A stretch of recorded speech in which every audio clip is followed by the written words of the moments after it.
to God. Shiva serves the Savior என்ற சேனலில் உங்களை சந்திப்பதில் மிக்க மகிழ்ச்சி அடைகிறேன். இன்றைக்கு நாம் வேத தானத்துக்கு எடுத்துக்கொண்ட பகுதி யோவான் 14:18. நான் உங்களை திக்கற்றவர்களாக விடேன், உங்களிடத்தில் வருவேன்.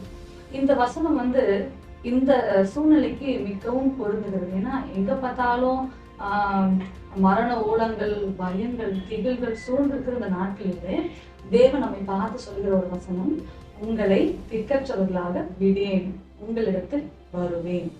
இந்த திக்கற்ற சூழ்நிலை எப்படி நான் சொல்லணும்னு நினைக்கிறேன்னா, யோனாவை பார்த்தீங்கன்னா படகுல இருந்தாலும் அவருக்கு மரணம் சம்பவிக்கும். ஏன்னா புயல் காத்து சீறி வீசி கொண்டிருக்கிறது. அவர் படகுல இருந்து தூக்கி வீசப்பட்டாலும் மரணம் அவருக்கு நிச்சயம். ஸோ எங்க பார்த்தாலும் எல்லா கதவுகளும் யோனாக்கு அடைக்கப்பட்ட ஒரு சூழ்நிலை. இந்த சுச்சுவேஷனை தான் நம்ம திக்கற்று விடப்பட்ட நிலைமை என்று சொல்லுவோம். அப்போ இப்போ கர்த்தர் ஒரு படகையோ இல்லை ஒரு கப்பலையோ அனுப்பி யோனாவை தப்பு வச்சிருந்தாருன்னா யோனா நினைச்சிருக்க கூடும் அது ஒரு accident, by chance I escaped, திரும்பி பழைய இடத்துக்கு கூட போயிருக்க கூடும். ஆனா தேவன் அந்த சூழ்நிலையிலே ஒரு மீனை கொண்டு யோனாவை 3 நாட்கள் பாதுகாக்கிறார். அப்பொழுது அந்த கொடுமையான சூழ்நிலையிலும் தேவன் யோனாக்கு கற்பிக்கிற ஒன்றுதான், நான் உன்னை திக்கற்றவராக விடேன், உங்களிடத்தில் வருவேன். இப்போ இந்த வசனத்தை ஒரு குடும்ப கதை மூலமா நான் உங்களுக்கு விளக்கி காட்ட போகிறேன். ரூத்தின் சரித்திரம், இது ரொம்ப சின்ன புஸ்தகம் தான், 4 அதிகாரம் கொண்டது, 334 பக்கத்துல இது உள்ளது. ரூத்தோட வாழ்க்கை ரொம்ப சாதாரணமான வாழ்க்கை, ஒரு சாதாரணமான ஒரு குடும்பம். மற்றபடி ரூத்தை பற்றி சொல்ற அளவுக்கு வேற ஒன்றும் இல்லை, மோவாபிய ஸ்திரீ என்று வேதம் சொல்லுகிறது. ஆனா இந்த ரூத்தின் வாழ்க்கையிலே திக்கற்று விடப்பட்ட சூழ்நிலையிலே கணவனை இழந்த நேரத்திலும் தேவன் எப்படி அவளை தூக்குகிறார், எப்படி அவளுக்கு திரும்பவும் வாழ்க்கையை தருகிறார், எப்படி ரூத் கட்டப்படுகிறாள் என்று நம்ம பார்க்க போகிறோம். இந்த கதை இந்த காலத்துக்கும் பொருந்தும். வேற ஏதோ ஒரு நாள் நடந்தது இப்போ அது அப்ளிகபிள்னு சொல்ல முடியாது. Ruth talks about the reality of life. வாழ்க்கையில எந்த நேரத்திலையும் எது வேணாலும் நடக்கும். ஆனா எப்படி அதை மேற்கொள்கிறோம், எப்படி கர்த்தருடைய பலனை கொண்டு நம்ம மேற்கொள்கின்றோம் சொல்லிட்டு இந்த அம்மாவுடைய புஸ்தகம் அழகா விளக்கு. முதலாவது பார்க்க போனா, திக்கற்றவர்கள் யார்? Who are the orphans அப்படின்னு பார்த்தோம்னா, லிட்ரலி யாருன்னா ஒருத்தர் இழந்திருக்கலாம், ஃபாதர்லெஸ்ஸா இருக்கலாம், இல்லை ஒரு ஹோல் ஃபேமிலியும் இழந்திருக்கலாம். ப்ராக்டிக்கலி ஸ்பீக்கிங் பார்த்தோம்னா திக்கற்றவர்கள் they are always in a hopeless and helpless situation. No one can do anything, no help from anywhere, all the doors are totally shut. So இந்த நேரத்துல இந்த சம்பவத்து மூலமா தேவன் எப்படி மகிமைப்படுகிறார், தேவன் எப்படி ரூத்தின் வாழ்க்கையை கட்டுவிக்கிறார் என்று நம்ம பார்க்க போறோம். முதலாவது நம்ம நகோமியை பத்தி பார்க்க போறோம். நகோமியை பத்தி வேதம் என்ன சொல்லுதுன்னா, நகோமி சகலத்தையும் இழந்தவள், வாழ்க்கையை இழந்துட்டாங்க, தன் கணவனால இழந்துட்டாங்க, கொஞ்ச காலத்துல மலை போல நம்பின 2 பிள்ளைகளையும் இழந்துட்டாங்க. அது மாத்திரம் இல்ல, அந்த ஸ்திரீ தனித்தவளானால் என்று வேதம் சொல்லுகிறது. She was left alone. So நம்மளுக்கு ஏன் இந்த வாழ்க்கை, நம்ம ஏன் வாழணும்? கணவனாரும் இல்லை, பிள்ளைகள் அவங்க சன்னதி வரும் அப்படி வாழ்விக்கலாம்னு நினைச்சிருப்பாங்க, அதுவும் இல்லை. ஸோ எல்லா இடமும் நகோமிக்கு இருளாய் தோன்றுகிறது. தன் வேதம் சொல்லுகிறது, ரூத் 1 அதிகாரம் 5 வசனத்துல, அந்த ஸ்திரீ தன் குமாரர் 2 தன் புருஷனையும் இழந்து தனித்தவளானாள். She was left alone. அப்போ நகோமி நீங்க கேட்கலாம், நகோமிக்கு ஏன் இந்த சூழ்நிலை அப்படின்னு பார்க்கும்போது, நகோமி குடும்பமா ஒரு காரியம் பண்றாங்க. அவங்க பெத்லகேமை விட்டு மோவாவுக்கு பிரயாணப்பட்டு போறாங்க. பெத்லகேம்ல பஞ்சம், அவன் மோவாப் தேசத்துல அடைக்கலம் புகுறாங்க. எப்பவுமே நம்ம கர்த்தர் நாட்டப்பட்ட இடத்துல இருந்து, கர்த்தர் வெச்ச இடத்துல இருந்து, கர்த்தர் வெச்ச சபையில இருந்து, கர்த்தர் வெச்ச ஊழியத்துல இருந்து நம்ம பெயர்ந்து போகும் பொழுது முதல் நம்மளுக்கு அது ஆசீர்வாதமாக தோன்றலாம். இன்பமாக தோன்றலாம், ஆனா பிரச்சனை வந்து நம்மளுக்கு சடுதியாய் வரும். இந்த அம்மாவை பாத்தீங்கன்னா அவங்க ஒரு கசந்த வாழ்க்கைக்குள்ள தள்ளப்படுகிறாங்க. அவங்க தன்னோட சிநேகிதிக்கெல்லாம் சொல்றாங்க, நீ என்ன நகோமின்னு கூப்பிடாதம்மா, என்ன மாறான்னு கூப்பிடுங்க. கர்த்தர் சர்வ வல்லவர் எனக்கு மிகுந்த கசப்பை கட்டளையிட்டார். நான் போகும்போது எப்படி போனேன், நிறைவுள்ளவனா போனேன். ஆனா இப்போது கர்த்தர் என்னை வெறுமையாய் திரும்பி வர பண்ணினார். இந்த வெறுமைக்கு காரணம் நகோமி எடுத்த முடிவு. நகோமி கர்த்தர் அவளை நட்ட இடத்துல இருந்து தன்னையே பேர்த்து கொண்டு வேற ஒரு இடம் நம்மளுக்கு நல்லதுன்னு பட்டது. அந்த இடத்துல போய் என்ன பண்றாங்க, அவங்க செட்டில் ஆகுறாங்க.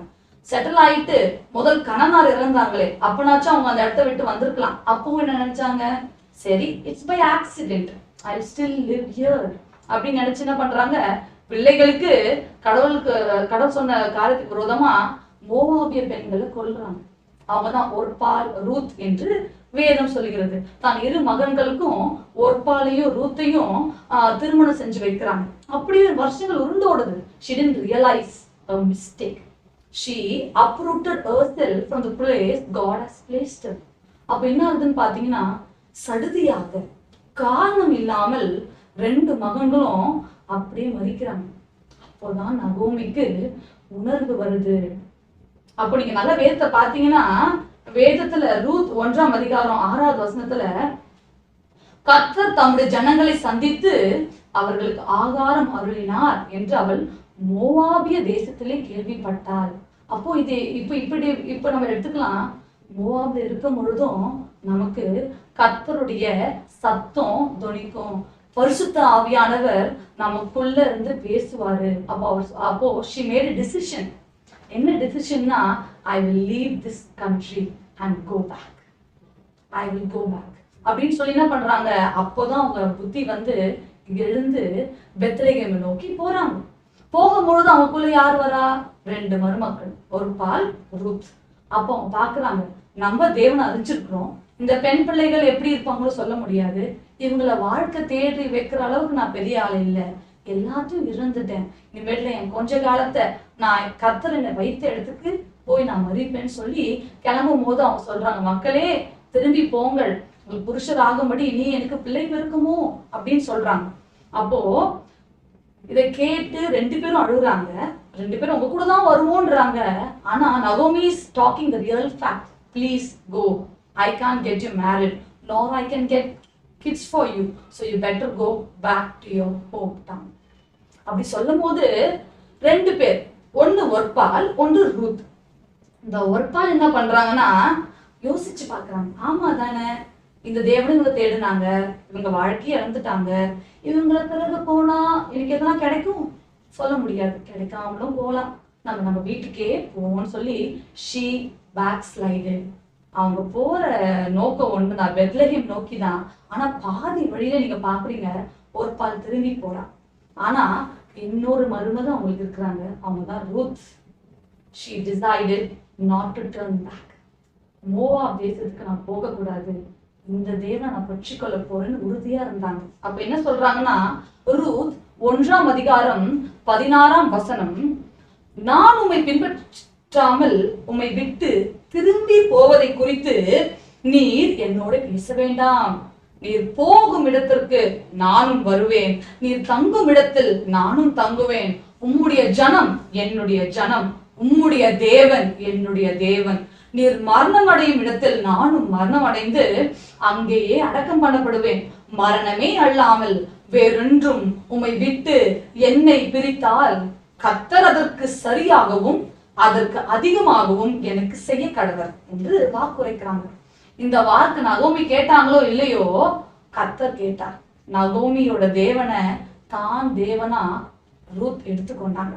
அப்ப அங்க கிளியரா வந்து ரூத் 1ஆம் அதிகாரம் 15ஆம் வசனத்துல, உன் சகோதரி தன் ஜனத்தண்டைக்கும் தன் தேவனண்டைக்கும் திரும்பி போயிட்டாமா, நீயும் போன்னு சொன்னதுக்கு ரூத் இந்த வார்த்தை சொல்றாங்க. சோ ஒர்பால் என்ன அர்த்தம்னா, தான் தேவர்கள் இடத்திலேயே திரும்பி போயிட்டாங்க. she backslided. She went back to the idols once she was worshiping. ஒரு காலத்துல அவங்க தொழுது கொண்ட தேவர்கள் பக்கமாகவே ஒர்பால் போயிட்டாங்க. ஆனா ரூத் decided the path என்ன சொன்னாங்க? உங்க தேவன் தான் ஏன் தேவன், உங்க ஜனம் தான் ஏன் ஜனம், உங்க கூட தான் வருவேன், உங்க கூட தான் மறிப்பேன். So Ruth made the correct decision. She determined not to turn back. அதுதான் வருது. நம்ம எங்க போகணும்னு கர்த்தர் வச்சிருக்கிறாரோ அங்க நம்ம போகணும். எந்த ஊழியத்துல கர்த்தர் வச்சிருக்கிறாரோ அங்க இருக்கணும். நகோமி அந்த முடிவு எடுத்தாங்க, ரூத்தும் அதே முடிவு எடுத்தாங்க. ரெண்டாவது பார்க்க போனா Ruth decided to work hard. சில பேரு ஒரு பெரிய ஒயிட் காலர் ஜாப் இருக்கும், அது போயிடுச்சுன்னா மற்ற சின்ன வேலைகளுக்கெல்லாம் போக மாட்டாங்க. கேட்டா என்ன சொல்லுவாங்க தெரியுமா?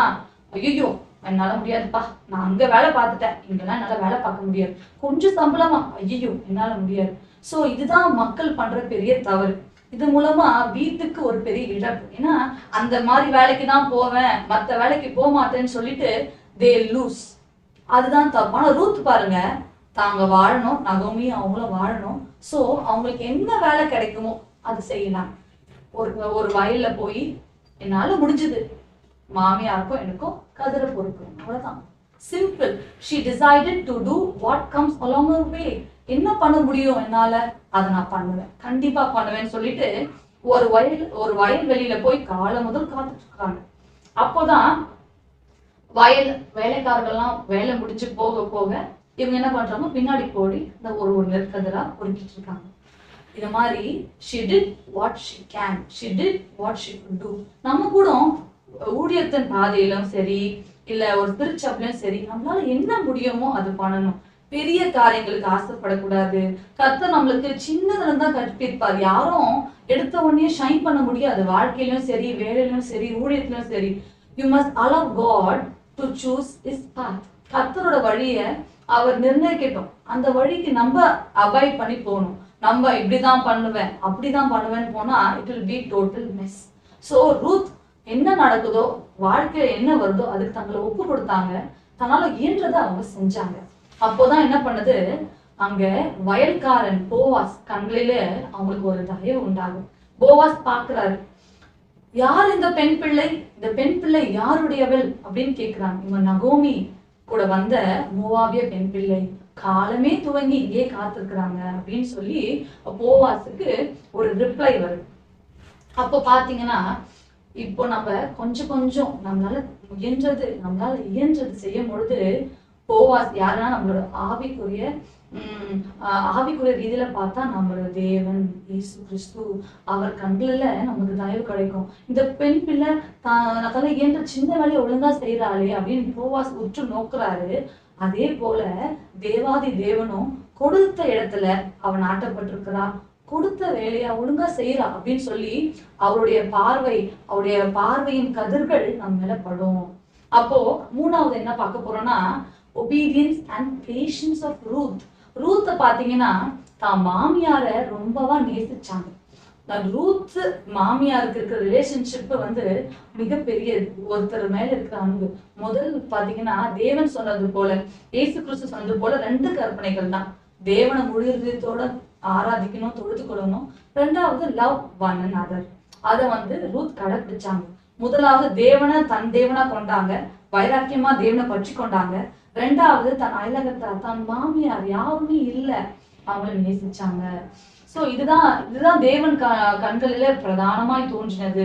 அந்த மாமியார் சொல்றாங்க, மகளே நீ இவ்வளவு நல்லவளா இருக்க, வயது சென்ற என்ன நீ அபேன் பண்ணல, நான் உனக்கு நல்ல வாழ்க்கையை தேட மாட்டேனாமா, நான் உனக்கு ஒரு யோசனை சொல்றேன். போவாஸ் வயல் நிலத்துல தன்னோட அறுவடை முடித்து கொண்டு படுத்திருப்பான். அப்படி என்ன பண்ணு, அவன் பாத தந்தையை பார்த்து அந்த போர்வையை விலக்கி அவன் கால்களில படுத்துக்கொள், கோ அப்படின்னு சொல்றாங்க. ஆனா இவங்க சொன்னது, இவங்க என்ன சொல்றது, நம்ம என்ன போறது, போனா என்ன நடக்கும், ஒரு வேலை போவாஸ் அடுத்த நாள் நம்மளுக்கு நிலத்துல இருக்கிற வயல்வெளியில சின்னதா பொறுக்க விடாம கூட போயிடலாம், நம்ம வேலை இழந்துருவோம், ஒரு வேலை நம்ம நிந்திக்கப்படுவோம், அவமானப்படுத்தப்படுவோம் நம்ம யோசிக்கல. நகோமி சொன்னதை அப்படியே செஞ்சாங்க. இதே போல கர்த்தர் நமக்கு பல விதங்களில யார் மூலமானாச்சும் நம்மளுக்கு வழி நடத்துதல் கொடுப்பாரு. ஒன்று வேத மூலமா, இல்ல ஊழியக்காரர் மூலமா, இல்ல எப்படி மோசேக்கு மாமனார் கொடுத்த அறிவுரை போல எதுனா ஒரு அறிவுரை யார் மூலமாச்சும் எங்க இருந்தோ வரும். ஆனா நம்ம என்ன பண்ணணும், அதை ஆய்வு செய்யணும். இது கத்திரத்துல இருந்து வந்ததா அப்படின்னு பார்த்துட்டு அதை நம்ம அபியாசப்படுத்திக் கொள்ளணும். we should practice it. அப்படியே அதை ஒரு ஆலோசனை கேட்கிறோம், அதை அப்படியே விட்டு விடக்கூடாது. அதை நம்ம வாழ்க்கையில பிரயாசம் பண்ணணும். she obeyed the word which came from Naomi. நகோமி சொன்னதை அப்படியே செஞ்சாங்க, போனாங்க, காத்திருந்தாங்க. patience. Next is patience of Ruth. she waited. பொறுமையா அவர் குடித்து அவர் படுக்கிற வரைக்கும் நகோமி சொன்ன மாதிரி ரூத் வந்து வெயிட் பண்ணாங்க. அந்த waiting time is difficult, it's tough. Wait பண்ணணும்னு சொன்னா யாருக்கும் பிடிக்காது. இப்போ ஃபாஸ்ட் வேர்ல்ட்ல 4Gக்கு அப்புறம் 5G வருது. இன்னும் எவ்வளவு ஸ்பீடா போகணும் தான் மக்களும் சரி, மெக்கானிசமும் சரி, கேட்ஜெட்ஸும் சரி போட்டி போட்டுட்டு தயாரிச்சுட்டு இருக்கிறாங்க. ட்ரெயின் வேணாம், மெட்ரோ ட்ரெயின் இன்னும் சீக்கிரமா போயிடுங்க. ஆனா in God's plan, patience and waiting plays a major role. பொறுமை, காத்திருப்பு. அநேக நாள் காத்திருக்கும் பொழுது தேவன் கண்டிப்பாக நம்ம ஜபங்களுக்கும் சரி, நம்ம காரியங்களுக்கு பதில் அளிப்பார். அந்த விசுவாசம் இருக்கணும். she waited for Boaz. அங்க அவர் தூங்கின பிறகு கால்கள்ல மூடி இருக்கிற போர்வையை அவங்க ஒதுக்கி அங்க போய் படுத்துக் கொள்கிறாங்க. போவாசின் பாதத்துல அவங்க தஞ்சம் புகுறாங்க. அதே போல நீங்களும் எல்லா பக்கமும் இருளா இருந்த பொழுது போவாசுக்கு காத்திருந்து இயேசு கிறிஸ்துவோட பாதத்துல நம்ம காத்திருக்கும் பொழுது கண்டிப்பா நம்ம ஜபங்களுக்கு, நம்ம வாழ்க்கைக்கு ஒரு பதில் கிடைக்கும். ஊழியத்துல ஒரு முன்னேற்றம் இருக்கும். போவாஸ் பாதத்துல காத்திருக்காம அவங்க பாட்டு நினைச்சிட்டு செஞ்சோம்னா அங்க வந்து ஒரு என்ன சொல்றது, ஒரு கன்ஃபியூஷன் நடந்திருக்கலாம். ஆனா she waited and then she did as Naomi commanded. So அவங்க பாதத்துல படுத்திருக்கிறாங்க, கிட்ட படுத்திருக்கிறாங்க. அப்போ போவாஸ் வந்து திரும்பி போவாஸ் கண்ணில மறுபடியும் தயவு உண்டு பண்ணிமா, உனக்கு என்ன பண்ணணும் அப்படின்னு சொல்லி அந்த அம்மா வந்து, நீங்க வந்து சுதந்திரவாளி ஐயா, நீங்க என்ன நினைக்கிறீங்களோ அதுபடி செய்யுங்கன்னு அப்ப கூட அவங்க தான் விருப்பத்தை சொல்லல, போவாஸ் இடமா விட்டுடுறாங்க. இதே போல நம்மளும் காத்திருக்கணும். நம்ம விருப்பத்தையே போய் தேவன்கிட்ட ஒப்பிச்சுட்டு இருக்க கூடாது. தேவன் என்ன சொல்றாருன்னு நம்ம கேட்கணும். அப்போ போவா சொல்றாரு, என்னிலும் நெருங்கின உறவு முறை அவன் இருக்கிறாமா, அவனை மீட்கட்டும், அவன் மீட்காவிடில் நான் அவனை மீட்டுக் கொள்ளுகிறேன் அப்படின்னு சொல்லி போவாஸ் ஒரு வாக்குறுதியை கொடுக்கிறார். அதுக்கப்புறம் பாத்தீங்கன்னா ரூத் தான் மாமியாரிடத்தில் திரும்பி வருகிறார். வந்த போது மாமியார் சொல்றாங்க, ரூத் 3ஆம் அதிகாரம் 18ஆம் வசனத்துல, அப்பொழுது அவள், என் மகளே, இந்த காரியம் என்னமாய் முடியும் என்று நீ அறியும் மட்டும் பொறுத்திரு. Again waiting. பாருங்க எவ்வளவு வெயிட் பண்றாங்க பாருங்க. ரூத் ஒரு காரியம் நடக்கணும்னா we ought to be patient. மறுபடியும் மாமியார் சொல்றாங்க, இருமா சொல்லிட்டல, அவர் செய்யும் மட்டும் பொறுத்திரு. அந்த மனுஷன் இன்றைக்கு இந்த காரியத்தை முடிக்கும் முன் இளைப்பாற மாட்டான் என்றார். சோ அவங்க என்ன சொல்றாங்க, கண்டிப்பா நீ சொல்லிட்ட போவாஸ் கிட்ட, போவாஸ் சொன்ன மறு உத்தரவுக்கு வந்துருச்சு, he made a covenant with you, so நீ பொறுத்துருமா, அந்த மனுஷன் இந்த காரியத்தை முடிக்கும் முன் இளைப்பாற மாட்டான். நம்ம தேவனும் அப்படிதான், சொன்ன வாக்க செய்யும் மட்டும் அவன் இளைப்பாறுவதில்லை. வேதம் சொல்லுது, நம் தேவாதி தேவன் தூங்குவதும் இல்லை, உறங்குவதும் இல்லை. He neither slumbers nor sleeps. அப்படிப்பட்ட மகத்துவமான தேவன். அவருக்கு நம்ம கொஞ்சம் காத்திருந்தா போதும். அவருக்காக காத்திருந்து அவர் பாதத்துல வெயிட் பண்ணி அவர் பேசுறத கேட்டு அவர் என்ன மறு உத்தரவு கேட்டு அந்த மறு உத்தரவை நீங்க பெற்றுக்கொண்ட போதும். நீங்க அதுக்கப்புறம் வரி பண்ண தேவையில்லை. God is righteous. God is faithful. He will do as he has promised. அவர் வாக்கு தந்தவர், வாக்கு தந்தவர், வாக்கு மாறாதவர். 4வது பாத்தீங்கன்னா இதே காத்திருத்தல ஒரு குடும்பம் பண்ணுது. யாருன்னு பாத்தீங்கன்னா மார்த்தாவும் மேரியும். இவங்க 2 பேரும் ஒரே குடும்பத்தின் சகோதரிகள் தான். 2 பேருக்கும் இயேசுவை தெரியும், 2 பேரும் இயேசுவை நேசிக்கிறாங்க, 2 பேரும் இயேசுவிடத்துல பொறுமையா காரியங்கள் கற்றுக்கொள்கிறாங்க. ஆனா ஒரு வித்தியாசம், மார்த்தாள் அநேக காரியத்தை குறித்து கவலைப்பட்டார். மரியாள் ஒண்ணுமே பண்ணல. இயேசுக்கு தண்ணி வேணும் தான், இயேசுக்கு சாப்பாடு வேணும் தான், இயேசு உபசரிக்கணும் தான். ஆனா இந்த மரியாள் என்ன பண்ணிட்டாங்க, அவர் வந்தோடனே போய் தொப்புன்னு பாதத்துல உட்காந்து அவர் சொல்றதே கேட்டுட்டு இருந்தாங்க. அப்போ அந்த மார்த்தாக்கு பயங்கரமா கோபம் வருது. ஆண்டவரே, என் சகோதரிக்கு உதவி செய்யாம இருக்கிறத குறித்து உங்களுக்கு கவலை இல்லையா? உதவி செய்ய சொல்லுங்க அப்படின்னு சொல்றாங்க. அப்போ தேவன் சொல்றாரு, வேத வசனம் சொல்லுது, மேரி has chosen what is better and it will not be taken away from her. Luke 10:42. என்ன சொல்றாங்கன்னா, கர்த்தர் அவளை மார்த்தாளை பார்த்து சொல்றாரு, மார்த்தாளே மார்த்தாளே, நீ அநேக காரியங்களை குறித்து கவலைப்பட்டு கலங்குகிறாய், தேவையானது ஒன்றே. மரியாள் தன்னை விட்டு எடுப்படாத நல்ல ஒரு பங்கை தெரிந்து கொண்டான். She got what is best. She got what is better. புரியுதுங்களா? சோ நம்ம காத்திருக்கும் பொழுது, அவர் பாதத்துல இருக்கும் போது கண்டிப்பா நம்ம கரெக்டானது நம்மளுக்கு கிடைச்சிடும். கரெக்டான டிசிஷன்ஸ் பண்ணுவோம். நம்ம வாழ்க்கை செழிப்பா இருக்கும். 4ஆம் அதிகாரத்துல என்ன ஆகுது, அந்த போவாஸ் வந்து ரூத்துக்காக ஒரு வைராக்கியம் கொண்டு போய் அந்த கிட்ட இருக்கிற நெருங்கின உறவான பேசுறாரு. நீ மீட்டுக் கொள்றியாப்பா, நீ மீட்டுக் கொள்ளாத, நான் மீட்டுக் கொள்ளுறேன் அப்படின்னு ஒரு வாக்கு குறிக்கிறார்.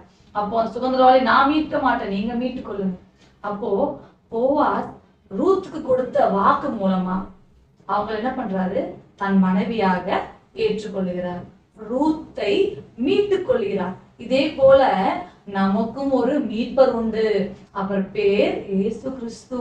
அவர் சிலுவையிலே உங்களுக்காக எனக்காக தன் திரு ரத்தத்தை சிந்தி, நம்ம பாவிகளா இருக்கும் பொழுதே தேவன் நம்ம மேல் அவ்வளவு அன்பு வைத்து நம்மளை மீட்டுக் கொள்கிறார். அதே போல இயேசு கிறிஸ்துவும் நம்ம மீட்க வல்லவர். பாவத்திலிருந்து, சாபத்திலிருந்து, பிசாசின் கட்டிலிருந்து, பிசாசின் போராட்டத்திலிருந்து, பில்லி சூனிய மாந்திரிக கட்டிலிருந்து தேவன் தான் நம்மை மீட்க வல்லவர். சோ போவாஸ் எப்படி ரூத்தை மீட்டாரோ, தேவன் தாம் சொன்னபடி நம்மை மீட்க வல்லவர். நம்மை மீட்டு பரலோகத்துக்கு சேர்க்க வல்லவர். அவர் மாத்திரம்தான். நீங்க பாருங்க, ரூத்தும் நகோமியும் எவ்வளவு அன்பா இருந்தாலும் சரி, எவ்வளவு விட்டு கொடுத்து போனாலும் சரி, அவங்க வாழ்க்கையில ஒரு வெறுமை இருந்துட்டே தான் இருந்தது. It was incomplete. புற மதத்தை தான் தேடுறாங்க. நம்ம அன்பா இருக்கணும், கொடுக்கணும், நல்லது செய்யணும், கருமம் செய்யணும், கருமா கருமா. அது ஒண்ணும் நடக்காது. எப்போ வந்து நாம் நல்லது செய்யறது நிறைவு போறோம்னா, போவாஸ் உள்ள வரும் பொழுதுதான். இப்போ போவாஸ் வந்த பொழுது ரூத் வாழ்க்கையில ஒரு மாற்றம், நகோமி வாழ்க்கையிலும் ஒரு மாற்றம். அது என்ன மாற்றம் பாத்தீங்கன்னா, அந்த வெற்றிடத்தை, அந்த வேக்யூம, அந்த எம்டி ஸ்பேஸ போவாஸ் வந்து எடுத்து போடுறாரு. அதே போலதான் உங்க வாழ்க்கையில வெறுப்பம் வந்தாலும் மற்றவங்கள்ட்ட பேசும் பொழுதோ, பிறர் வந்து ஆலோசனை சொல்லும் பொழுதோ ஒரு அப்போதைக்கு ஒரு சந்தோஷம் இருக்கும் தான். ஆனா அந்த வெற்றிடம் அப்படியே தான் இருக்கும். எப்போ பரிசுத்த ஆவியானவர் வரும் பொழுதோ எங்கே ஆவி உண்டோ அங்கே விடுதலை உண்டு. பரிசுத்தவான நிறைதல் வரும்பொழுது குறைவு எல்லாம் ஓய்ந்து போகும். இப்போ நம்ம போவாஸ் என்ன பண்ணாருன்னு பார்க்கலாம். ரூத்தை ஏற்றுக்கொண்டார். ரூத்து இழந்தது வாழ்க்கை. அந்த வாழ்க்கை போவாஸ் மூலமாக தான் திரும்பி கிடைச்சது. ரெண்டாவது பார்த்தோம்னா, ரூத் தான் திருமணம் ஆன புதுசுல ஒரு குழந்தைக்கு ஏங்கி இருப்பாங்க. ஆனா கணவனார் இறந்துட்டார். ஆனா அந்த ஏக்கத்தையும் போவாஸ் நிறைவேற்றி ஓபேத்து அவங்க கையில தரார். நகோமிக்கு என்ன ஏக்கம்னா, கணவனார் இறந்துட்டாரு, பிள்ளைனாச்சும் எனக்கு ஒரு பேர பிள்ளையை கொடுக்கும் பார்த்தா பிள்ளைகளும் இறந்த சூழ்நிலை. ஆனா நகோமிக்கு இதே போவாசால மக்ளோனுக்கு ஒரு சன்னதி உருவாகி ஓபேத் பிறக்கிறார். அப்போ அயலகத்தாரெல்லாம் நகோமிய வாழ்த்துறாங்க. நகோமிக்கு ஒரு ஆண் பிள்ளை பிறந்தது, அவன் இஸ்ரவேல பெரியவனா இருப்பான், அவனுக்கு ஓபேத்துன்னு பேரு, எல்லாரையும் பார்க்கலும் தனக்கு பிரியமான மருமகளை அவர் பெற்றாலேன்னு சொல்லி நகோமி எல்லாரும் வந்து வாழ்த்துறாங்க. இப்போ நகோமிக்கு பையன் இல்லாத குறை போயிடுச்சு. ஓபேத் வந்துட்டார். திரும்பவும் நகோமி is having a child. நகோமி is having a son. அவங்க இழந்தது திரும்பி கிடைச்சிருச்சு. இப்போ போவாஸ் மட்டும் வரலன்னு வச்சுக்கோங்களேன், நகோமியும் அப்படியே இருந்திருப்பாங்க, ரூத்தும் அப்படியே இருந்திருப்பாங்க. ஒரு வெற்றிடம் பாருங்க. என்னதான் அன்பா இருந்தாலும், இல்லதான் தேவனை தேடினாலும், ஆனா போவாஸ் உள்ள வரணும். தேடுறது முக்கியம் இல்ல, போவாஸ் நம்ம வாழ்க்கைக்குள்ள வரணும்.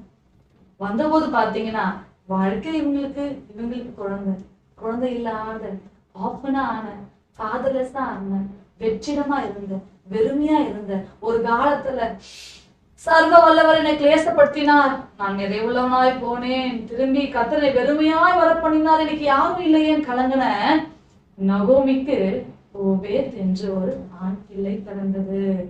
அது மாத்திரம் இல்ல, வம்ச வழி சொல்லுது, போவாஸ் ஓபேதை பெற்றான், ஓபேத்து ஈசாயை பெற்றான், ஈசாய் தாவீதை பெற்றான். தாவீது பாத்தீங்கன்னா இஸ்ரவேல்ல பேர் பெற்ற ஒரு ராஜா. அவர் இந்த ரூத்தோட சந்ததியில்தான் பிறக்கிறார். தாவீதோட லைன்ல தான் ஜீசஸ் கிரைஸ்டே பிறக்கிறார்.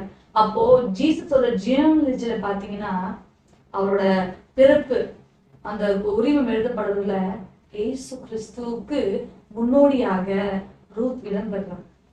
அது மத்தியில நீங்க பார்க்கலாம். அப்போ எவ்வளவா கர்த்தர் சின்ன பாத்திரங்களை, ஒன்றும் இல்லாதவங்களை கர்த்தருடைய பெரிய திட்டம் இயேசு கிறிஸ்து அவர் பிறக்க உருவாக்குறாரு பாருங்க. ஒன்றே ஒன்றுதான், விட்டு கொடுத்தல். கர்த்தருக்கு நம்மளை விட்டு கொடுத்துடணும். இப்போ இந்த வார்த்தை கேட்கிற உங்களுக்கும் நான் சொல்ல வேண்டியது ஒண்ணுன்னா, எரேமியா 31:4, இஸ்ரவேல் என்னும் கன்னிகையே, மறுபடியும் உன்னை கட்டுவிப்பேன், நீ கட்டப்படுவாய். You will be rebuilt. எப்போ நீங்க இயேசுவை விசுவாசிக்கிறீங்களோ, அவங்க ரட்சகராக ஏற்றுக்கொள்கிறீங்களோ, அவரால் உங்களுக்கு ஒரு வாழ்க்கை உண்டு, ஒரு விமோச்சனம் உண்டு, ஒரு விடுவி உண்டு என்று நீங்க விசுவாசிக்கிறீங்களோ, கண்டிப்பாக சொல்லுகிறேன், இயேசு கிறிஸ்து உங்க வாழ்க்கையை கட்ட வல்லவர். இதே இன்சிடென்ட் தான் தாவீதுக்கு. 1 சாமுவேல் 30ஆம் அதிகாரத்துல நீங்க பாத்தீங்கன்னா, அமலேக்கியரிடம் தனது உள்ளதை எல்லாவற்றையும் தாவீது இழக்கிறார். அப்போ அந்த இடத்துல 1 சாமுவேல் 30:6 பாக்குறோம், தாவீது மிகவும் நெருக்கப்படுகிறார். எல்லா இடத்துலயும் இவனாலதான் இவனை கல்லெறியணும்னு மக்கள் கங்கரை கட்டி அணைஞ்சாங்க. ஆனா தாவீது ஒன்றே ஒன்று செஞ்சார். தாவீது தன் தேவனாகிய கர்த்தருக்குள் தன்னை திடப்படுத்தி கொண்டான். He strengthened himself in Jesus. அதுதான் அதிசயம். ஆனா அதே அதிகாரம் 30:18 சொல்லுது, அமலேக்கியரிடமிருந்து சகலத்தையும் திரும்பி பெற்றுக்கொண்டான். நீங்களும் எதை இழந்தீங்களோ, ஒன்றல்ல இரண்டல்ல எல்லாவற்றையும் அதுக்கு மேலாகவும் தேவனிடத்திலிருந்து பெற்றுக்கொள்ள முடியும். ஏன்னா அவர் பொய் உரையார், அவர் ரிஸ்டோரர். God is our restorer. அவர் சகலத்தையும் அதன் காலத்தை நேர்த்தியா செய்கிறார். He alone is capable of restoration. No man, no women, no family can be restored by itself unless God is placed in. So இதை கேட்கிற நீங்களும் இந்த கொரோனா வைரஸ்லயோ சரி, வேற எந்த காரணங்களாலும் சரி, குடும்ப உறுப்பினர்களையோ, இந்த வேலையோ, வருமானத்தையோ, எது இழந்தாலும் சரி, உங்களுக்கு ஒரு நம்பிக்கை உண்டு, அவர் இயேசு கிறிஸ்து. அவரிடத்துல வருங்க. நான் ஷார்ட்டா சொல்லிடுறேன். ரூத் என்ன பண்ணாங்க? She decided the right choice. பொற்பால் மாலை, no turning back. I decided to follow Jesus. I will follow the world behind me, the cross before me. அப்படி அவங்க போனாங்க. She did what she can towards a ministry, towards your work. என்ன உங்களால பண்ண முடியும் அதை பண்ணுங்க. Be patient and obey. முதல் obedience இருக்கணும், அப்புறம் கர்த்தர் சொன்னது நடக்கும், நம்ம காத்திருக்கணும். 4வது பாருங்க, surely you will get your reward. நீங்க எதிர்பார்த்தீங்களோ, நீங்க எதிர்பார்த்திருக்கிற முடிவை கர்த்தர் கொடுக்க வல்லவர். கர்த்தர் இந்த வசனங்கள் மூலமாக உலகத்துல பேசியிருப்பா நம்புறேன். நீங்களும் ஒரே ஒரு விசுவாசம் தான், ரூத்தை போல, நான் உங்களை விட்டு போக மாட்டேன், அதை பத்தி என்கிட்ட பேசாதீங்க, உங்க ஜனம் என் ஜனம், நீ எங்க மரணம் அடையானோ அங்க மரணம் அடையணும், மரணமே அல்லாமல் இயேசுவே உண்மை விட்டு என்ன எதுவுமே பிரிக்க கூடாதுன்னு என்று ஒரு தீர்மானத்தை எடுங்க. கர்த்தர் அனைத்தையும் செய்ய வல்லவர். ஆமென். ஒரு சின்ன ஜெபம் செய்வோம். ஆண்டவரே, வேலைக்காக நன்றி செலுத்துகிறோம் சுவாமி. இந்த வேலையிலும் கூட ஆண்டவரே, ரூத்தை பற்றி நாங்கள் பார்த்தோம் சுவாமி, நகோமியை பற்றி நாங்கள் பார்த்தோம் ராஜா. சகலத்தையும் இழந்து தனித்தவள், தனிமை, இருள், வாழ்க்கையை துளைத்த ஒரு சூழ்நிலை. ஆனால் தேவனாய கர்த்தர் நீர் அங்கே பிரவேசித்து அவர்கள் குறைவெல்லாம் நிறைவாக்கினீர் சுவாமி. இழந்ததெல்லாம் திரும்ப தந்தீர் ராஜா. அதே போல எங்க மக்கள் ஆண்டவரே, ஆண்டவரே இந்த வியாதியினாலோ வறுமையினாலோ அன்றைய கடன் பிரச்சனையினாலோ அன்றைய இந்த பில்லி சூனிய மாந்திரி கட்டுனாலோ எதையெல்லாம் இழந்தார்களோ அன்றைய தான் பிரியமானதை ஒருவேளை அவ இழந்திருக்கலாம். தனக்கு ரொம்ப க்ளோஸ் டு தேர் ஹார்ட்னு சிலதை வச்சிருப்பாங்க, அதை இழந்திருக்கலாம். ஆனா தேவநாய கர்த்தர் இன்ஜினியர் அவர்களுக்குள் பிரவேசியுங்க சுவாமி. ரட்சிப்பு சந்தோஷத்தை தாங்க, உமக்கு கீழ்ப்படுத்தி நடக்கிற ஒரு வாழ்க்கையை தாங்க. அது மூலமா அவர்கள் இழந்த வாழ்க்கையை, இடிந்து கிடக்கிற அலங்கமாக அவர்கள் வாழ்க்கையை தேவநாய கர்த்தர் ஆண்டவரே எரேமியாவுல சொன்னது போல கட்டுவிப்பீராக, கட்டுவிப்பீராக. நீ கட்டப்படுவாய், நீ கட்டப்படுவாய். இயேசு கிறிஸ்துவின் உயிர் தருதல் வல்லமை ஆண்டவரே இப்போது பிரவேசிக்கட்டும். இடிந்து கிடக்கிற வாழ்க்கையெல்லாம் தேவனாய கர்த்தர் நீர் கட்டுவீராக. அப்படி செய்ய போற கிருபைக்காக ஸ்தோத்திரம். இயேசு கிறிஸ்துவின் மூலம் வேண்டிக் கொள்கிறோம் ஜீவன் நல்ல பிதாவே, ஆமென். கர்த்தர் உங்களை ஆசீர்வதிப்பார். இந்த சேனலை பாருங்க, லைக் பண்ணுங்க, ஷேர் பண்ணுங்க, சப்ஸ்கிரைப் பண்ணுங்க. தெரிஞ்சவங்களுக்குலாம் அதை பார்க்கும்படி அறிவுறுத்துங்க. விசுவாசமா இருங்க. your reward is waiting. நீங்க தான் அதை சுதந்திரிச்சு கொள்ளணும். கர்த்தர் கொடுத்துட்டாரு, அது இனிமேட்ல உங்க கையில இருக்கு. காத்துருங்க, கர்த்தர் வார்த்தையை கேளுங்க, கர்த்தரை மாத்திரமே பின்பற்றுவேன்னு ஒரு உறுதிமொழி எடுத்துக்கொள்ளுங்க. கர்த்தர் கண்டிப்பாக ரூத்தின் வாழ்க்கையை கட்டிவித்த தேவன், நகோமியின் வாழ்க்கையை கட்டிவித்த தேவன் உங்கள் வாழ்க்கையும் கட்டி வைப்பார் என்பது எந்த சந்தேகமும் இல்லை. கர்த்தர் உங்களை ஆசீர்வதிப்பாராக.